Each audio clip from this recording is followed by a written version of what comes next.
right now, as of this moment when we are doing this live, we are actually having the inauguration take place of President Trump.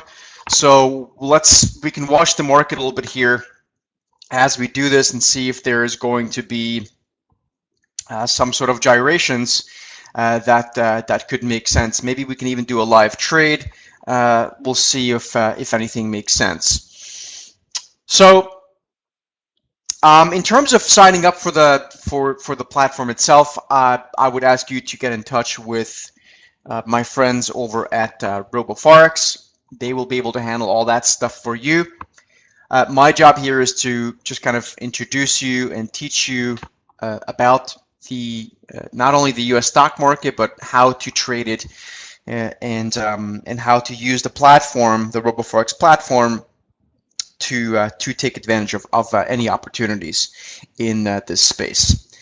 So let's see. So what I'd like to do is I would like to start off with just some very simple functions of the platform, and the way we're going to do that is just kind of go through explaining to you a little bit where things are.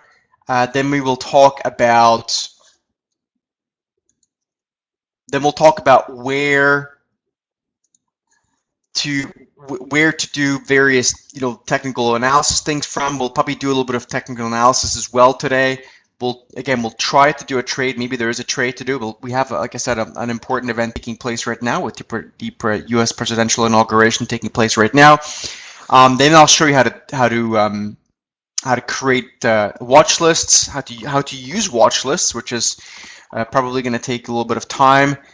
And then we are going to also play some trades, like I said, and just show you how to place trades, and then also do a trade if it makes sense.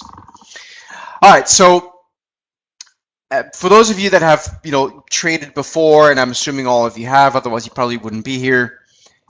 What we want to notice is that most trading platforms and most software packages are set up in a similar way. You tend to have charts, you tend to have watch lists, and then you have buy or sell functions. Okay, and then you tend to have what we call sort of your positions or your portfolio, active orders, trading history, which is the trade blotter, and then I guess the history. This is probably P&L, but it doesn't really matter. That they're all usually the same thing in most platforms. Now, what I will tell you, the nice thing about this platform, the Roboforex platform, that I have found is that it really allows you to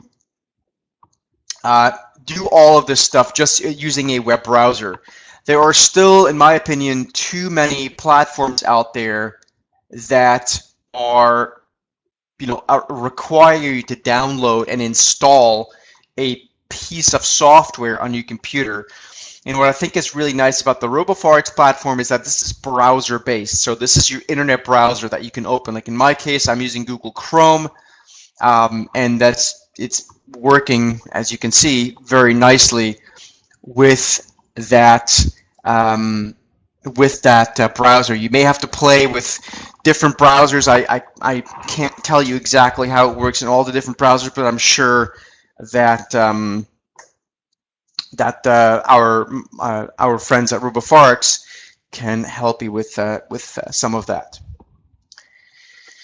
So the basic setup here, and that's also very nice, by the way, for it's just easier to organize your desktop this way. So like for me, I always have different things. I have multiple screens in my I have different offices because I live in different places.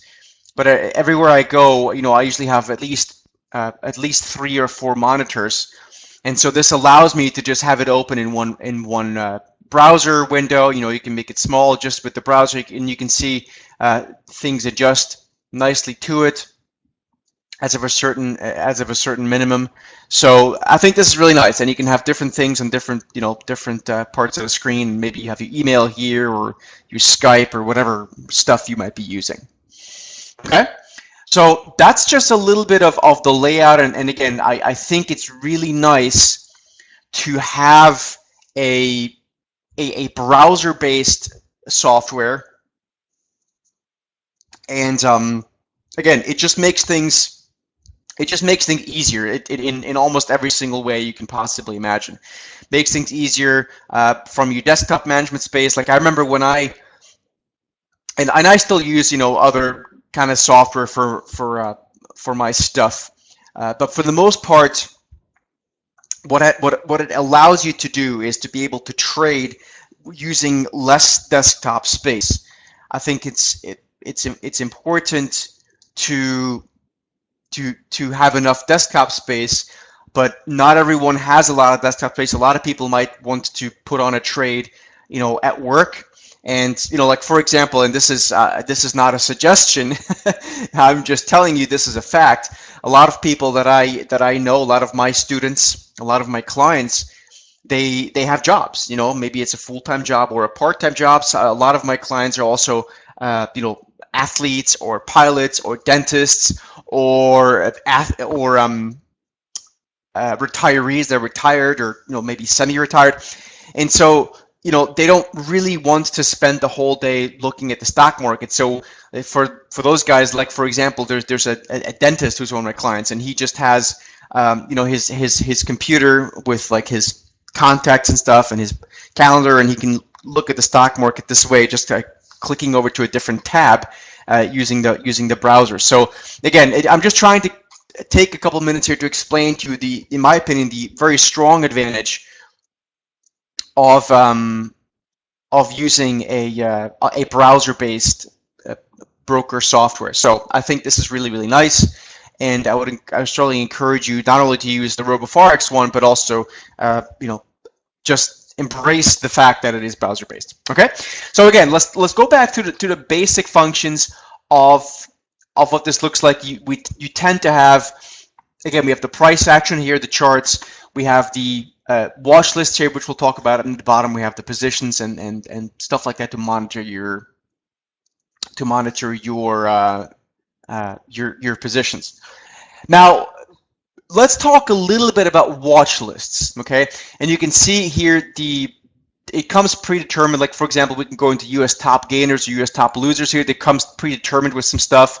So these are your top losers right here. And I think maybe let's just start off with building a watch list, okay? And let me see what might be the easiest way of doing that. Okay, well, let me just show you the function first, and then we will build one. So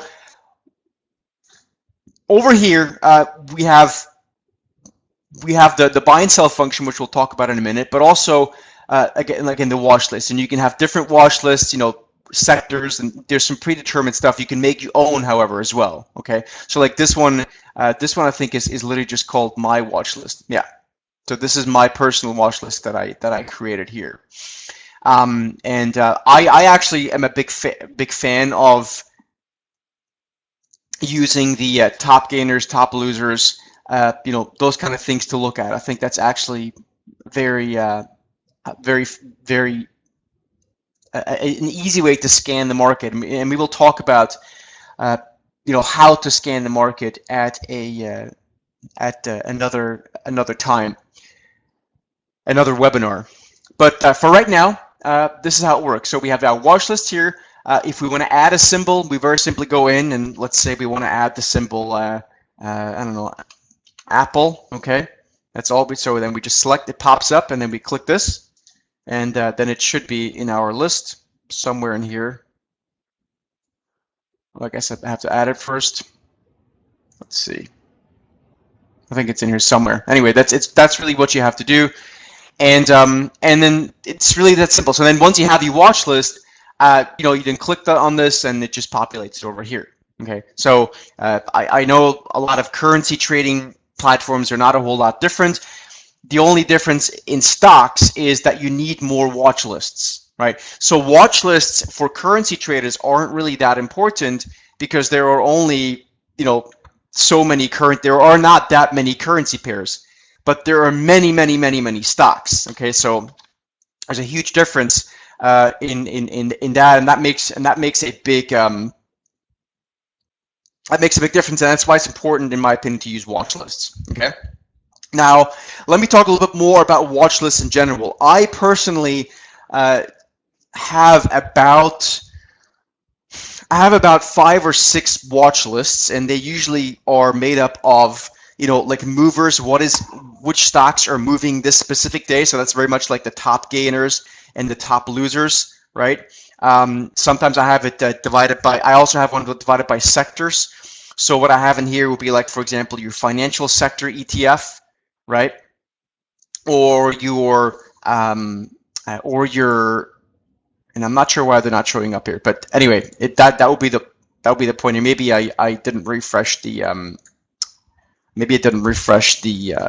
the browser, but anyway, it doesn't matter. It's very straightforward, and so I tend to have about, like I said, 4 or 5, 6 watch lists. A lot of them made up of top gainers, top losers, sectors. Some of them are made up by just stocks that I like to watch. Like personally, I am a big fan of watching the banking stocks. So I have watch lists that are made up just of banking stocks.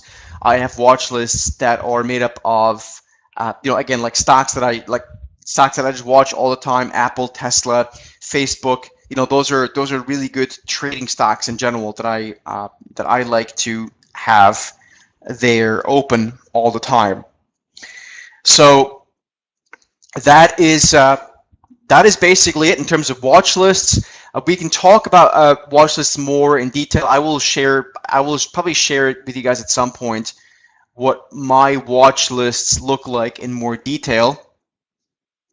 But for right now, just know that the beautiful thing about the watch lists is that you can just go on this platform, is that you can literally just, you know, click on the ticker, and then it pulls up over here on the left hand side here in the chart box. Okay. Now, in terms of the technical analysis tools, maybe that's the next thing to talk about. And the technical analysis tools, well, actually, let's do this last, because the technical analysis tools are going to be a long part. Let's talk about just buying and selling a stock, and it really is simple. You can put in limit orders, you can put in stop orders, okay. And I would prefer that you check with Roboforex themselves to explain to you what those orders are. From a regulatory perspective, I would prefer for them to tell you that also in your native language. I just would prefer not to give you, you know, not to give you information that may be misinterpreted.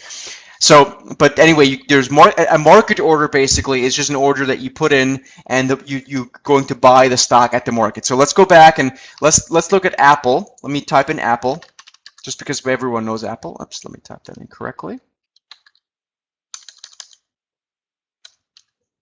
Sorry, Apple. Here we go. It comes up. We click on it, and you can see Apple comes up. Now, I'm going to go in and just make this a 5-minute bar, just so you kind of see. And so let's go in here and try to buy this stock, okay, just for a trade. So all we have to do, if we have a market order selected, all we have to do is click on market order, and what it's going to do is going to buy the stock at the current available offer price, the ask price, right? So we click buy at $120.10, and you can see the order was submitted, and it was successfully filled as well at $120.10. And now we can just kind of watch and see what happens. Again, this is just an example trade. This is also just a demo account, as you can see, for my purposes here. For regulatory purposes, I have to have it this way. And that's really it. So now what happened is it also put the stock down here. It put it down here, so you can see we have an open position in shares of Apple. Okay, we bought it at $120.10, and right now, as you can see, it's rising a little bit. Now it's at $120.14. So let's close this trade. So all I'm going to hit is close, or I think it was here, wasn't it? It was here. Yeah, you click on this price, you click close. Okay. and that should do it. All right, so now we close it 100. So we made 3 cents on this trade. Okay, that's not a lot. In fact, commission will probably eat that up. But nonetheless, we just made a trade with basically gaining 3 cents if it wasn't for the commission. All right, so you can see we bought the stock at $120. Actually, we have to go into the trade plotter. You can see it here. We bought it at 120.10 and we sold it at 120.13. So, you know, very simple and straightforward. I hope that makes sense. And by the way, if you guys have questions, just let me know. Let's see. What else can I tell you about that? So that's really the simplest thing. What's going to happen also in your positions? Let's say in this case now I've squared all these positions, so you can see that the positions that are closed have this little closed word there. So basically, your entire portfolio of stocks is going to show up here if you have multiple positions open. If you don't have any positions open, of course, nothing's going to show up there, right? And then you can see that the net US dollar profit or loss is here, and the amount of shares that we bought. Like in this case, before we bought 100 shares, so we actually made $3 on that trade before, because we didn't just buy 1 share, we bought 100 shares, so we actually made $3 on that trade before. So, but it was 3 cents per share. Okay, so that's the essence of how setting the trade goes, and you can see in this case the stock is kind of just not going anywhere right now because we have the inauguration taking place actually right now. I'm watching it here on another screen just for reference purposes. All right. Now let's talk about just all these little different functions up here. So let's maybe start with this little thing here, which is the settings button. And basically what it allows you to do is it allows you to go in and basically change the colors of your candles, right? So I have candlesticks selected here. This is the candlestick type of chart, and by clicking on the color, I can see what an up candle would look like, what color, and a down color, as well as the border. You have the same thing for the bars. How wide you want the bars to be, how thick you want lines to be, and what color. If you highlight something, what the area is going to be, what color, and so on and so forth. Okay, so there's a lot of different little things you can have in here. Volume, you can see tell the system if you want to show volume or not, right? So if I select this, you can see the volume button. Volume shows up below. If I get rid of it, it's going to get rid of it. Okay, so this is for stocks. This is a very standard way of having a platform. It's very good, to be clear, but it's very standard in the sense that a lot of stock platforms are set up very much like this. So this is very much what you would see from another platform. If you're coming from another platform, then I think this should be very straightforward. It only took me honestly about 10 minutes to learn this platform. It's like I said, it's very straightforward and simple. Okay, so that's your settings button here. There's really not a whole lot of complications there. Again, to look for a stock, all you have to do is click in here. You type in. I guess you can probably type in the name as well. Yeah, you can type in the name or the ticker symbol, it sounds like. All right, so we can also type in AAPL, right, which is the stock ticker for Apple. And then, of course, the Apple stock will come up here. So let's actually, just for fun, let's look at the SPY, which is the S&P 500 ETF, to watch this a little bit here as we get through the inauguration. I don't expect a whole lot to happen right this very minute, but nonetheless, there it is. So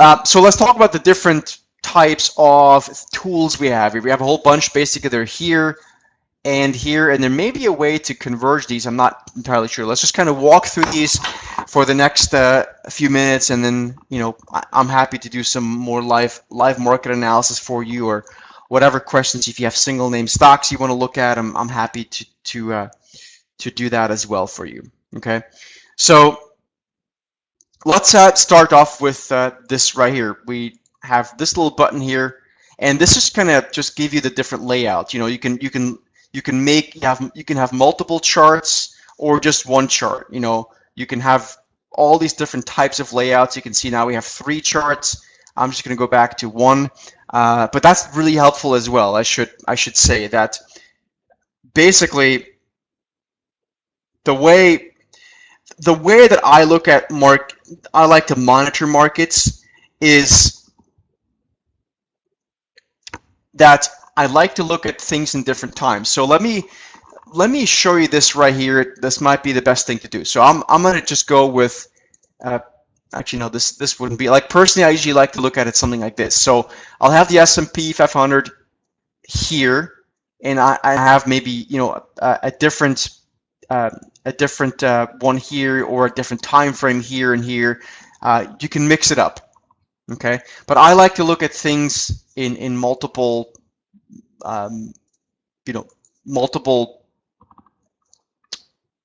multiple screens, so I can look at the market a little bit more holistically, if you will. All right, and I'm actually trying to see here if this would give me, no. Okay, anyway, so let's go back to one. So just as a bit of an FYI. So the next one then is the time frame. So you can see we have some predetermined time frames here. You can look at the daily chart, which we're looking at right now. So each one of these bars is a daily bar. We can look at the weekly time frame, which is like this. Then we can look at an intraday one, like a 5-minute chart, like this. Okay. And that's just kind of how you toggle around, and you can make your own time frame here by going up and down, having 2-day bars and stuff like that. Personally, I like the 1 day, so we're going to stick with this here for illustration purposes. Okay, so that's the time frame. Then here we can choose what kind of chart we want. Do we want candlestick charts, which is my personal favorite, or do we want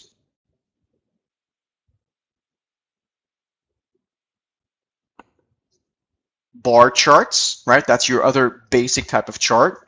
So let me maybe quickly go through the details. Let me again this while we're here.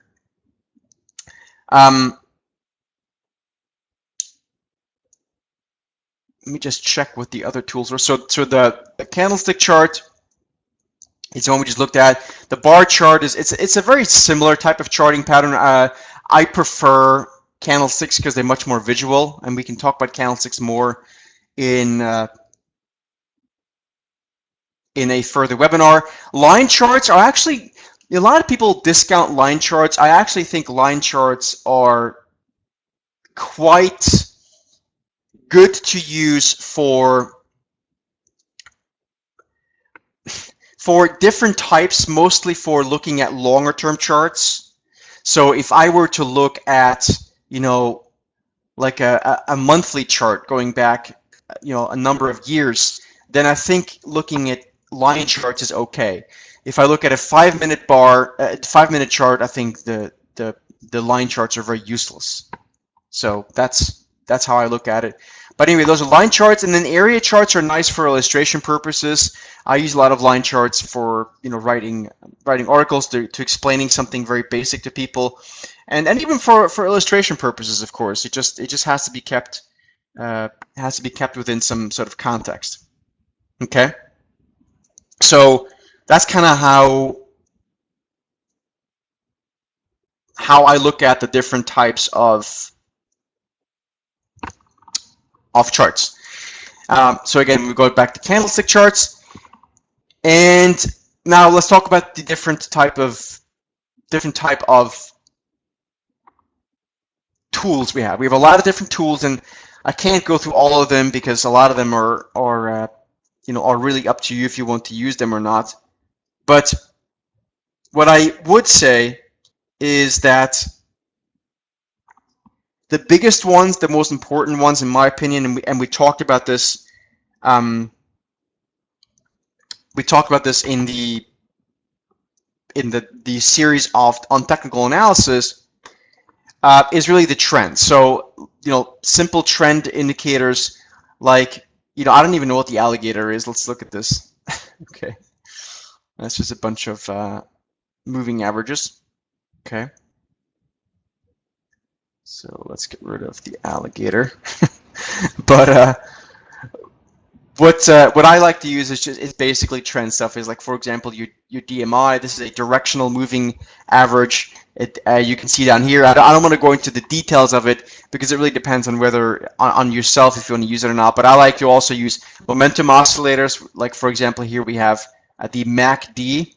So like, for example, right now, let me just quickly get rid of this ADX here.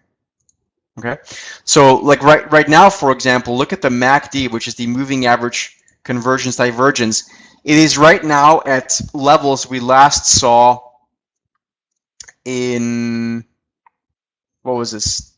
I guess in November, or what was that? Anyway, you can see it's been some time, and what happens usually when the market gets this overbought, you can look at this through the MACD, we tend to not go much higher. We tend to at least go sideways. So that's, to me, just one reason why I think the U.S. stock market right now is probably not going to go much higher in the near term. Okay, so you can see the MACD, in my opinion, very overbought. So that's one simple way of looking at it. Then we also have volume. We talk about this different volume studies. Whether you want to have volume in there at all or not. I have volume in there usually, but you can also look at how volume through sort of the lens of it, how many issues are advancing, how many are declining over a different in a specific index. Okay, which is something that I actually enjoy looking at. But let me go back and get rid of this volume studies. I'm personally, if you were to ask me, and you can probably tell, I'm not a huge fan of using volume studies. I don't think it's unimportant, but I don't think it's nearly as important as some people make it to be. So let me go in here and get rid of the volume study. Here we go. All right. So that's volume studies, and then volatility studies, which to me are interesting. So I like to use it something like the average true range. I'll quickly explain what the average true range is. The average true range is essentially the average movement of any given stock or index or whatever we're looking at. It could be a currency, of course. It's the average true range of the stock, how much it moved on average per day over the past, let's say, 2 weeks. So I personally like to use the 2-week average true range, and you can see for the S&P 500 right now, the average true range has actually declined a lot over the past the past days. Okay, so to me, this is just kind of speaks to the fact that the market has been very quiet of late. So that's what I like to look at here in terms of average true range. Then we can look at things like standard deviation. Let me just get rid of the average true range here and the other one here as well. 1 second. Get rid of that. and get rid of this. All right.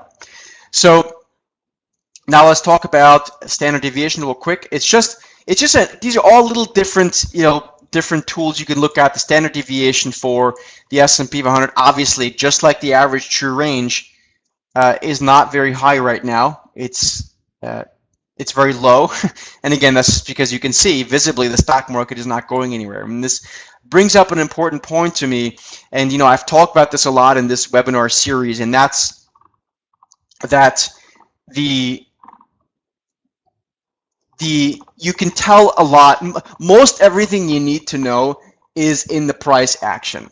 So yes, we have a lot of different indicators that could tell us one thing or another, but the price action is the most important thing. And right now, you don't have to look at the standard deviation or the average true range to tell you that this market is right now kind of just stuck in this range. So there's not a whole lot that an indicator is going to tell you right now, other than the fact that maybe it's overbought or something like that. But that's really about it. Okay. So that's a little bit about the standard deviation. Let's talk about other things. Let me quickly go in here and do objects and remove standard deviation. There we go. Okay, so now moving averages, very, very important, but very, very simple as well. Okay, all you have to do is, well, these are actually just the object I have open right now. I'm sorry, these are the object I've opened. I think moving averages were here somewhere. Where in they? Moving averages were here somewhere. Was it under? Can't remember where the moving averages were. Anyway, doesn't matter. The moving averages are, here, SMA under trend. All you have to do is click on SMA, and it's going to give you a new moving average. And then all you have to do is right-click it. Okay, so let me do this again. So you add a new moving average. We added this moving average right now. So you right-click that, and then you can just go to see what color you want it, how thick you want it. Interval, of course, 10-day, 50-day, 200-day, whatever. Right? But I'm actually going to go in and I'm going to delete this because I don't really want this moving average in here. How do I can't remember how to delete it. I think maybe we have to go in here. Oh, here it goes. The 10-day that I just added, all you do is you click here, and then we delete it here. Okay? So that's it. Very, very simple. So these are the objects you have open. You can see we have the 50-day moving average, 200-day, the 100-day. We've got a couple of trend lines, and if I want to, I can remove all of them. Okay, so that's just kind of gives you an overview, and actually that's a nice job. It gives you, if you go over it, gives you a different perspective. So anyway, this here basically just gets rid of the buy and sell button over here, or I think what it does, it makes the chart large. So I personally like to keep it smaller. That's a very simple thing to do, but good. We talked about this button. Now we're going into this bit over here, and this is actually very interesting or very important to me. I always like to have either a crosshair or a ruler. Most times I like to use a crosshair like this. You can see how this moves around. I have this thing here, the cross, and you see the lines that are going up and down. I think it's very important to give you perspective. Like, for example, I very simply can go in and now see, like if I do this, I can see where resistance is, support. It just gives you visibly, it's very, very helpful. Okay, not so much the diagonal, the vertical line, but the horizontal line I think is very, very important. So that's I think that's very good. Then here we draw trend lines with this thing. Again, like with anything, you can draw different trend lines. You can draw forecast trend lines with this. Is actually a really good tool. I wish some other trading platforms had this, but I think it's really, really good. So you can kind of draw this in for illustration purposes. That's a really, really good tool. There's a lot of very advanced tools that don't have this, and I do not know why. This specific one, the forecast one. These other ones are quite common for other things. So that very simply click a trend line and you just draw. So there's nothing surprising there. Same thing for the parallel lines. This way you can draw channels, right? Kind of looks like this. You just take a thing somewhere, grab it. Hold on, I think I've got this other one here. That is, one second, let me get rid of this. All right, I think something just froze a little bit. Oops. Yeah, something froze here. Let me refresh, guys. Give me 1 second. I'm sorry about that. To quickly refresh the page. Maybe my internet connection just gave out. 1 second. And then it's going to come back up, hopefully. But you can see there's a lot of really, really good tools here on this platform. And again, what I really, really like about it is that it's browser-based. I know I've said it a lot before, but I have to, you know, I can't stress enough how, in my opinion, how important that is. So anyway, now all the things I drew are here. Let me get rid of these things here. Okay, so all the channels and everything I just drew, they are now showing up here. Anyway, so very simple, draw channels. You can draw Fibonacci retracements. Let me talk a little bit about Fibonacci, okay? So you click on this thing, and I like to use basic Fibonacci retracements. You can go very detailed into Fibonacci analysis and use channels and this and that and all sorts of stuff. For me personally, I just like to use the retracement. So what I'm going to do is I'm going to just click that, and then I'm going to click the bottom here of this. This is the bottom of a swing. And if we click to the highs of the swing here, okay, and I should use different colors, but if you squint, you can see this is a 38.2 Fibonacci retracement. Okay, so of this entire move higher from here to here, this pullback, this sell-off, if you will, retraced more or less 38.2%. Okay, now interesting is if we go over here and do the next one, let's do another one. Let me take this Fibonacci retracement here and take it from here, the lows here, and go up here. Okay, at this point, you can see here we retraced 50%. So let me get rid of this one, just so this is more clear. Okay, we went from the lows here, we pulled it up here, and you can see we retraced 50%. Okay, and that 50% retracement also came in line with the 200-day moving average. That's this red line. Can you guys see that? So this now gets us back to confluence zones. Confluence areas of support or resistance. In this case, we are talking about support. All right. So what we're looking at here, let me just kind of draw this a little bit better. I'm going to use the next tool over here, which is a sort of a square. You can draw different types of things. You can draw ellipses, rectangles, triangles, all that kind of stuff. I'm going to just draw an ellipse for you. Looks something like this. So you can see that this point here, okay, was, and I'm going to zoom in a little bit more. This point here is made up of the 200-day moving average as support, okay. And this is actually where the S&P 500 bounced after the U.S. election, after President Trump won. Okay, so we had a rally, a sell-off, 50%, and the 50% actually is not a Fibonacci number, but it's nonetheless a 50% retracement is important. Got confluence support, and then the market. The market rallied. Okay. So that's Fibonacci analysis. Very, very simple and very, very straightforward. In the meantime, by the way, President Trump has been sworn in, and you can see the S&P 500 isn't really doing anything. So we probably have to wait until next week for something more meaningful to take place here. So let's go in and look at this in the 5-minute chart real quick. Yeah, there's really nothing happening. Let's see if maybe we need a little bit more time for something more meaningful to take place. Anyway, that's the Fibonacci retracement tool.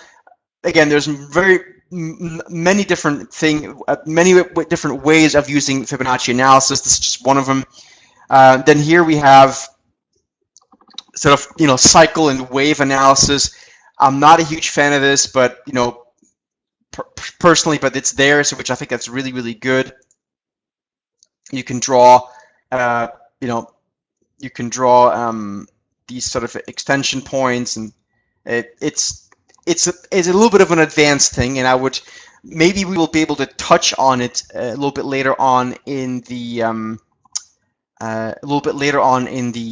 course. But let me just quickly try to quickly draw it for you so you can kind of see what I'm talking about. So I'm gonna go back to this, and it's this tool here. Okay, this is a basic head and shoulders tool.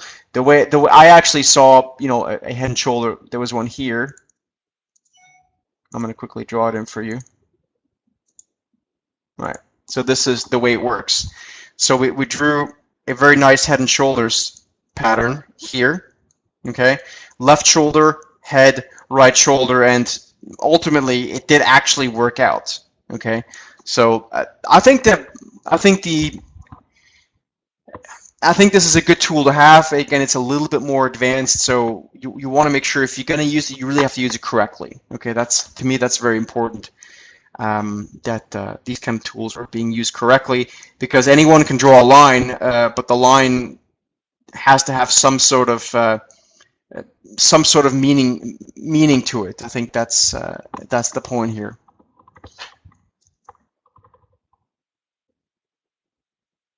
Okay.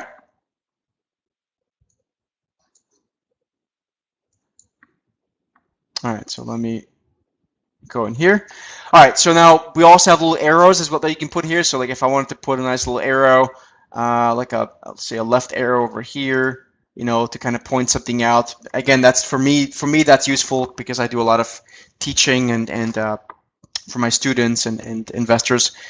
May not be as important. You can add words as well, text, whatever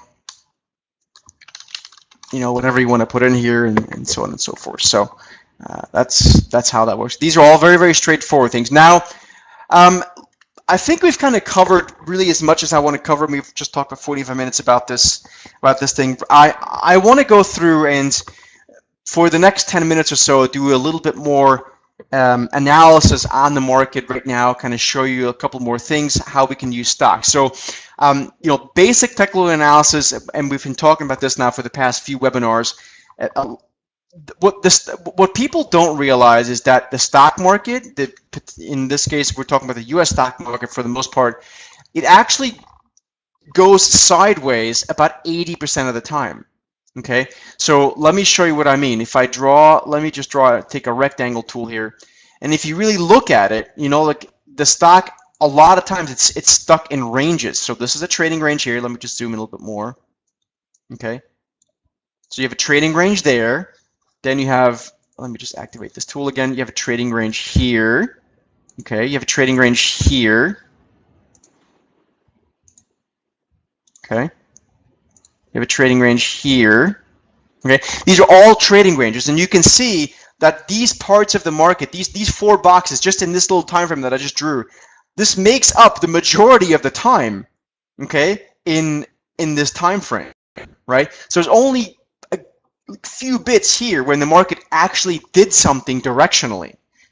Most of the time, the stock market is actually stuck in a range, and I remember when I finally understood this. One of my mentors, when I was working at JPMorgan, told me this, and I didn't understand it. It took me a long time to grasp this concept.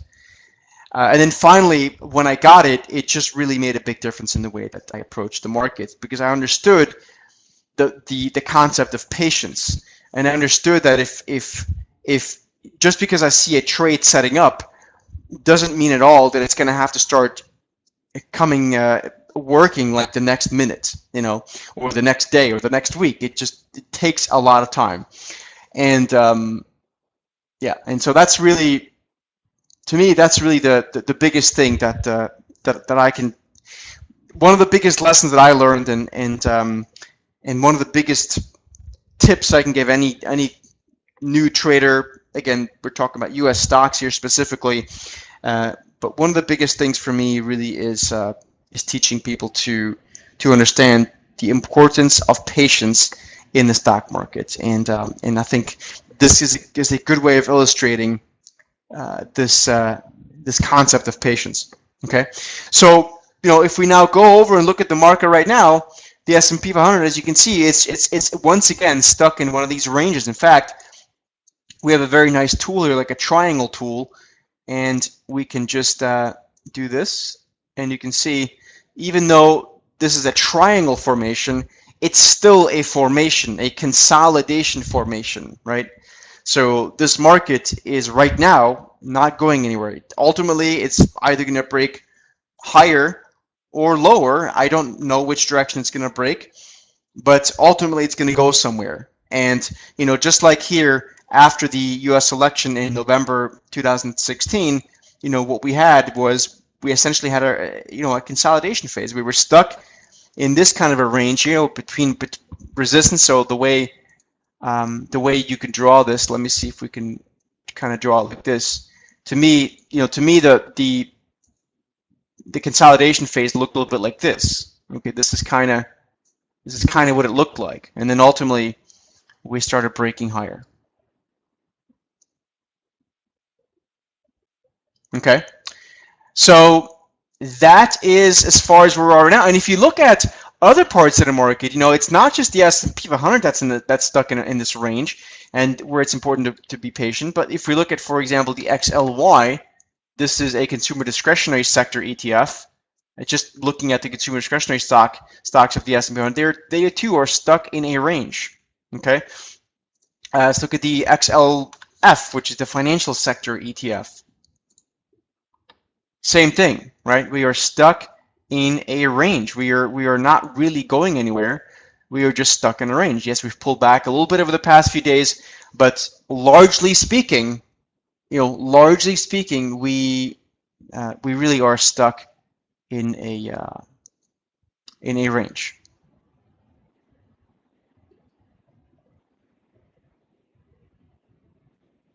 All right, so let's talk about some other things, because some people have been asking about this or have been interested in it, and that's looking at the price of gold. Real quick, what I'm looking at in gold right now, and we're looking at the GLD ETF, and again, that's the great thing about using the U.S. stock market. You can actually go in and trade other assets, in this case, it's an entirely different asset class, using the exchange traded funds. And one of the benefits of doing that is because it's still dollar denominated, right? It actually makes it for a pretty simple conversion to just trade the ETF instead of the commodity. It's also a bit, have less leverage as well, which is not a bad thing. Okay, so you can see that there was a lot of technical support here, and then that technical support became resistance, and that's where we're at right now in gold. So to me, buying gold, unless it's a quick trade, is probably not the best trade idea that I have ever seen. So I would be quite weary of doing anything on the long side of gold. I think it was about a week ago, we talked about gold in one of these webinars, and we talked about the 50-day moving average maybe acting as resistance, and obviously we've pushed above there, but we're still below all this resistance here. So to me, from a sort of swing trading perspective, this is probably not something that you want to be buying, especially if we have U.S. growth picking up, at least for the time being, and the dollar still being fairly strong, because a strong dollar is going to be usually at least to some extent weighing on the price of gold and then the price of commodities in general. Or at least it doesn't help. Doesn't mean commodities can still go higher if the dollar goes higher, but there's a natural adjustment process that has to be done when has to take place, because when things are priced in dollars and the asset goes up, then or the dollar goes up, excuse me, then the asset will have to reprice lower unless there's actually fundamental reason for it to go up as well. So anyway, that's just a little bit about that. Okay, well, listen, I think we've talked enough today for one day about this platform. I hope this made sense and it was useful. I know this was a little bit drier of a material, but the next webinar is going to be about swing trading. We're going to talk about swing trading strategies, excuse me. And we'll talk about various different types of strategies. I'll explain to you, what they look like and how you can implement them, and hopefully you can also ask some questions. So I hope this makes sense, guys, and I wish you a good rest of your day.